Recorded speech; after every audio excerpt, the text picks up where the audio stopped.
All right, thanks for joining me. It is kind of late. It is going to be all dark.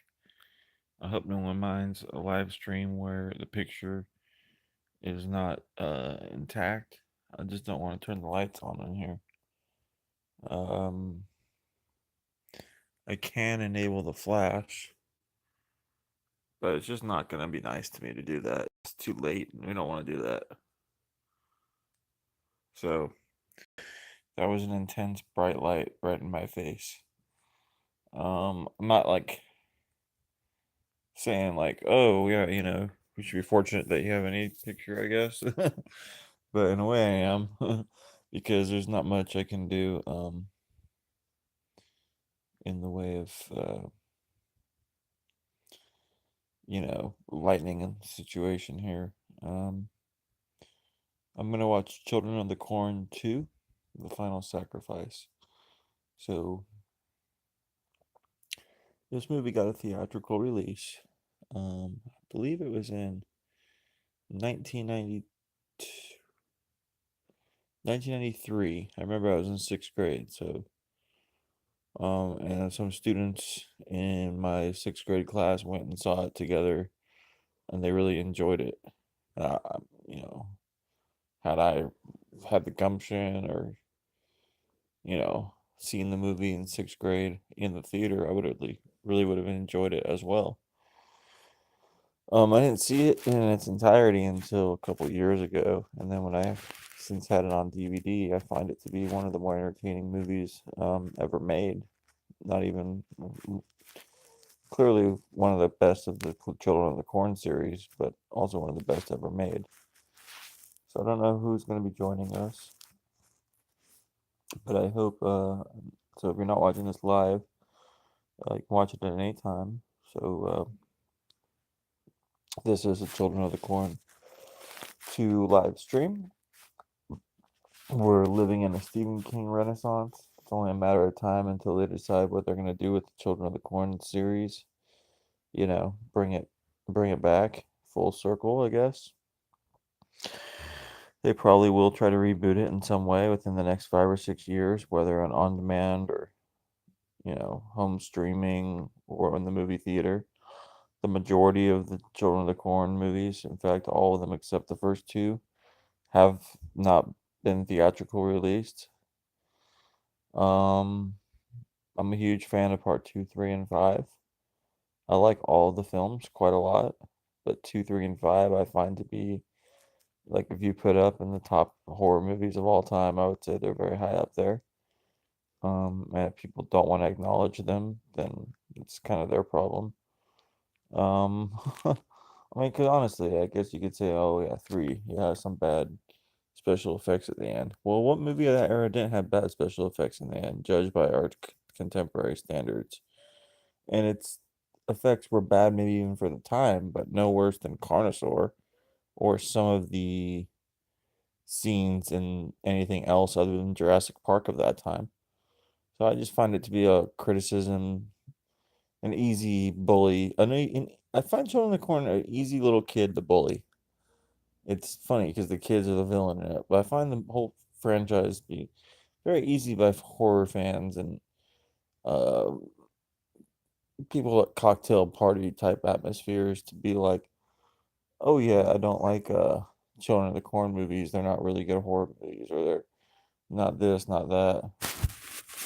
Um, but hey, yeah, we got Mr. Chase. He might be joining us in the live chat.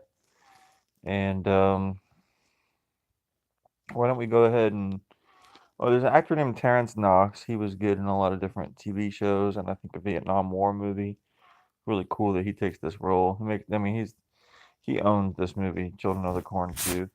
He sarges up on this bed and breakfast owner. So, um, you know, hopefully I'll get into the plot a little bit as we go on, but I'm right on the famed Dimension logo that we won't be seeing anymore, the Miramax Dimension logo by the Weinsteins, and we're going at 5, 4, 3, 2, 1. I'm pressing play. I guess I gotta lower the TV a little bit, which is gonna till I get headphones and all this. That'd be a little bit of an issue. But the reason I'm restarting this, or the reason I'm doing this, is because I'm restarting this. I was watching this movie and I got about 25 minutes in. And I was like, hey, what really can get in the way of me doing a live stream commentary of this right now? And the answer is nothing. I don't know what David F. Price has made, but he's quite. The choices he makes in Children of the Corn 2 are great. In terms of all the beats about going through horror, some horrifying kills, investigation, reconciliation, then more investigation, then final conflict. Children of the Corn 2 Final Sacrifice hits basically every beat you'd want from a horror movie. That's why people that say, oh, yeah, the series stops after one. Are you talking about the series stopping after one? Okay, you mean the movie where it takes about 45 minutes to even get to Gatling, where you got two people dancing around and acting like idiots, basically on the hilt of breaking up a relationship between Linda Hamilton and Peter Horton. That seriously takes up all the screen time of that movie. Is that the movie you guys are talking about? Because I'd rather get into the plot and get into what really happened. So Children of the Corn 2 is a lot like Friday the 13th 4 in that it follows the events of the previous film. With Friday the 13th 4 following the events of Friday the 13th 3, and then Children of the Corn consequently following the events of Children of the Corn 1. Children of the Corn 1, you know, when the diner scene on, basically, I think there's a body count of 50 in that movie. So I gotta, rewatch part one again. I didn't realize it was that high. But anyway, so there's basically like a genocide of Gatlin. Again, all the adults get gassed. And then we got, okay, so Scott Stone and David Stanley. I guess they were like the producers that then maybe like called up the Weinsteins and be like, hey, you know, we want you guys to distribute our Children of the Corn sequel. Pretty sure that's how it worked. I mean, I'm pretty business associate was close with Peter Bracke, and he made the Crystal Lake Memories. I really think that he who walks behind these movies, or some kind of documentary series about the making of each one would be really appreciated. I have quite a lot of questions about the making of this movie. Um, the first one, I don't know where it's made, but I'm pretty sure it's built in the Midwest. Everything's supposed to be Gatlin, Nebraska in the plot of these movies, but part two is clearly like central North Carolina, I believe. You can even see, can't really see any signage of it, but you can see all but signage. Basically, if you just know how the United States looks, it looks like that in it. So I didn't realize how much talking has to be done during a commentary.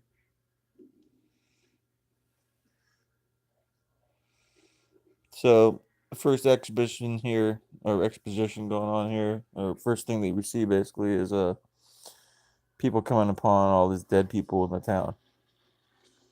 It makes sense because if all the adults died, all the kids did them in. Who would be the ones to call the crimes in? The answer is no one. So you got all these media trucks stacked up here. I think they do a good job showing the '90s um, media type stuff. You look in the background of that town, that clearly looks like it's in the South. Me having lived in the South now, I mean, I know what the South looks like, and that clearly is the South. It's not Gatling, Nebraska, but that doesn't matter to me. I love the ambiance of this southern town. It has like its own gothic ambiance going on for the movie. I was so glad when the first time I watched this movie that Jebediah, or whatever that one dude's name they just showed, didn't turn out to be the main, you know, circus barker of the kids. Because that's what it is. I'll tell you about what each one of these movies is. The little kid in part one, he's got like his hype man, which is Courtney Gaines, the redhead. And then in this one, I guess Jebediah is kind of the hype man for, they're looking for a leader, and then you'll see who becomes the leader. But the guy who always becomes the leader is like the circus barker. And then, he puts out his menagerie of animals, which are his children followers and the powers of the he who walks behind the corn, etc. When you get to part 3, you got my favorite Circus Barker of the series, but I really don't mind this really emo Circus Barker kid that we got in this. He leads the tyranny, basically. So, Terrence Knox, a real square-faced man. We got Paul Scherer sitting shotgun. I don't believe he acts anymore. I think he works in real estate in Indiana. Looking forward to contacting him, discussing this role. I think he does really good. I like the father-son dynamic in this film. Very much a strength of the movie. Pretty rare in a horror movie. Sure, father and son binding and bonding over a father doing single father work, non-custodial single father work, in a non-conventional line of work. It's very much like Over the Top, kind of like Over the Top, but with Children of the Corn. So I would say that this movie is Over the Top meets Children of the Corn meets a really good investigative thriller from the early 90s, kind of like Thunderheart or something, because of the Native American element to it. So that's what I would say. This sequence here, showing that the kids are kind of haunted still by the events.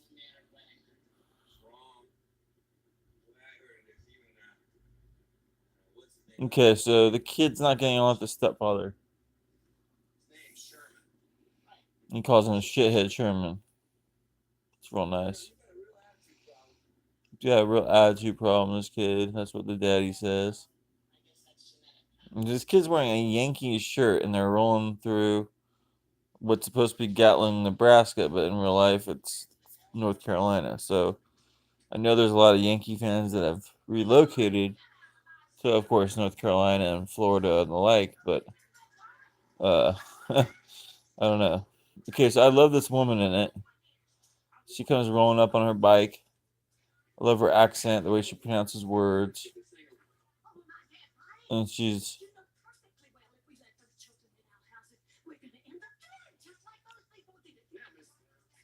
okay, so I guess the city or what's left of this area is proposing that the kids are all going to be adopted or fostered out, because that's how one of them ends up at the bed and breakfast that this hot piece of ass owns.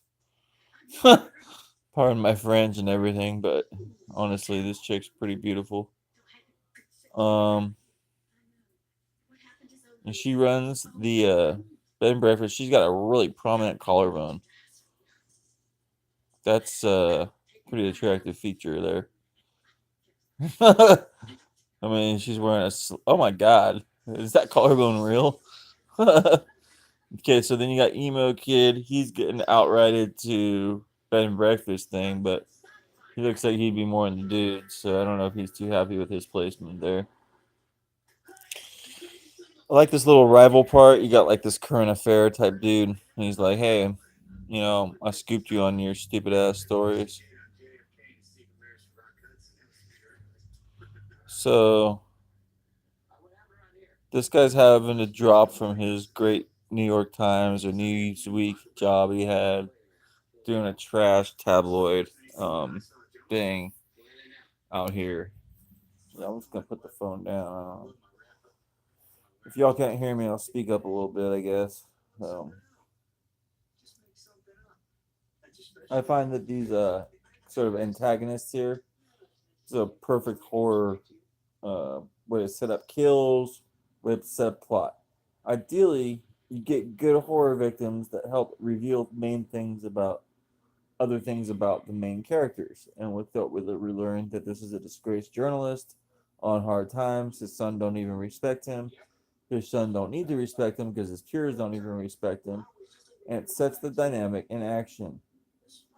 So this dumb guy is being told by his boss to drive through the corn, basically, so homie can get some good shots of the corn. Because this guy should just overruled him. because they don't really know about he who walked behind whatever and whatever. But like, they should have gotten the idea that something's not right. Like something's not right in this town. But yeah, here they are, and I think that they should have thought better of it. They should have definitely thought better of it. But hey, whatever. They go run over to the corn. Now our two heroes got to pull up like bosses up to this bed and breakfast and sarge up.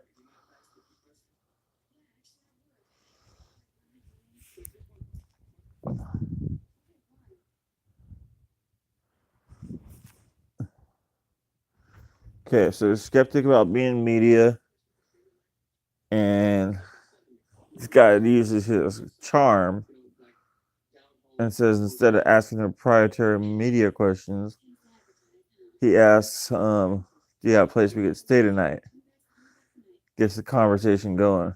Gets you wearing a cute little bed and breakfast shirt, low cut. Yep. All right, so we don't got no one in the chat, but I hope everyone enjoys this. Children of the Corn Final Sacrifice live stream.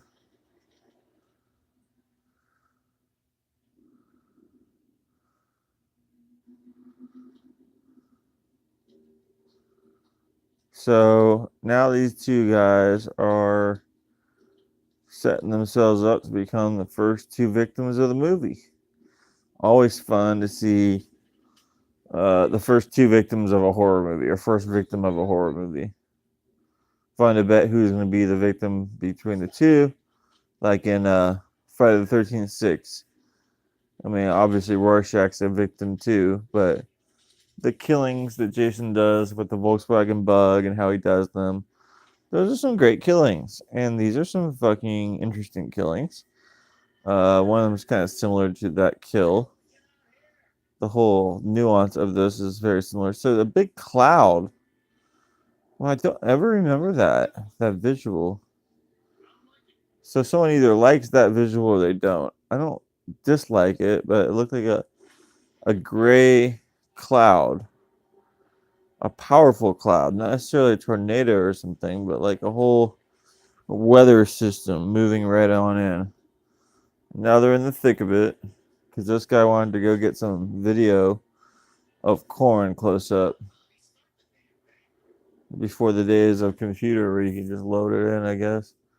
Show me a picture of corn. Huh. Get out of the van, he's ordered to do.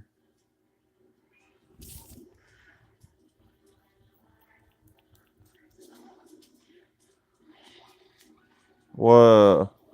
So now they're basically in a twister.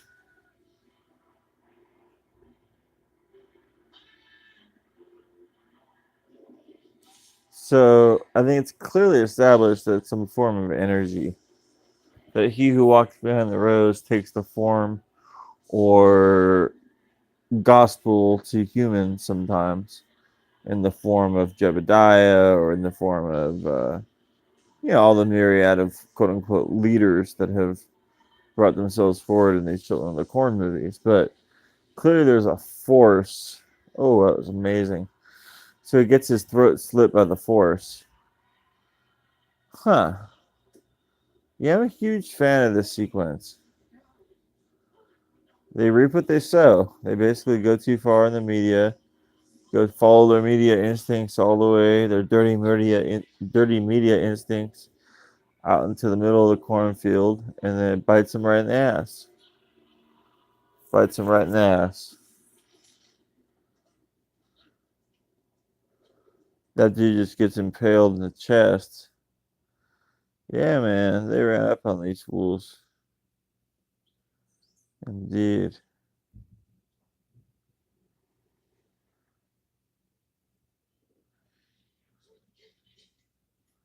I love this scene. Just a bunch of corn on the table.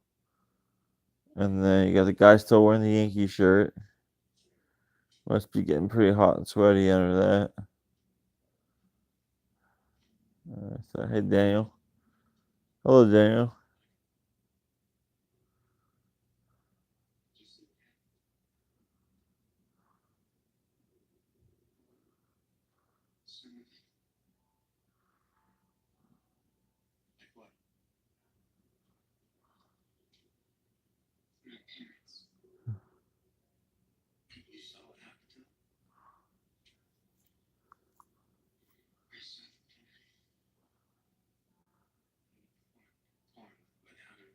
All right. Well, something